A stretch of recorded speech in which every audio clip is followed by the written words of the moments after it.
জুলাই সনদ মৌলিক সংস্কারের ভিত্তিতেই সেটা হতে হবে।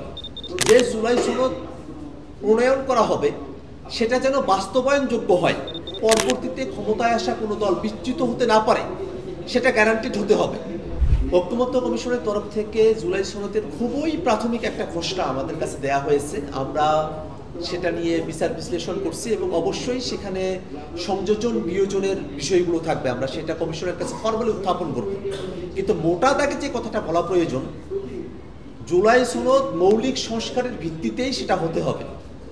আমরা যে বিষয়গুলো নিয়ে ঐকমত্য কমিশনে আলাপ করেছি, মৌলিক সংস্কারের প্রত্যেকটা বিষয়ই যেন জুলাই সনদে অন্তর্ভুক্ত হয়, সেটাই আমাদের দাবি। যদি কোনো বিষয়কে অনুল্লেখ করে বাদ দিয়ে জুলাই ঘোষণাপত্র প্রণয়ন করা হয়, সেক্ষেত্রে সেই জুলাই সনদে আমরা স্বাক্ষর করবো কিনা সেটা অবশ্যই বিবেচনাধীন।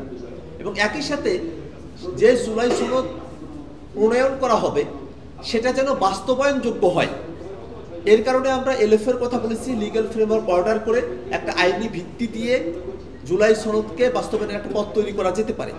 একই সাথে সংবিধানের সঙ্গে যে বিষয়গুলো সম্পর্কিত, সেই বিষয়গুলোকে সংবিধান পুনর্লিখন করানোর জন্য একটা যদি গণপরিষদ নির্বাচন হয়, সেই গণপরিষদের মধ্য দিয়ে আমরা সব থেকে শুদ্ধতম উপায় এবং সঠিক উপায়ে আমরা সেটাকে সন্নিবেশ করতে পারি সংবিধানে।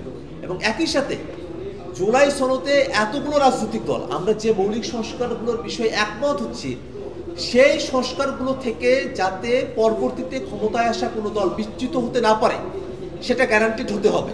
এবং একই সাথে এই সংস্কারের প্রস্তাবনাগুলোর সঙ্গে অসঙ্গতিপূর্ণ, অসামঞ্জস্যপূর্ণ কোনো আইন যাতে তৈরি করা না হয়, তেমন একটা বিধান যুক্ত করার ব্যাপারে আমরা দাবি জানিয়েছি।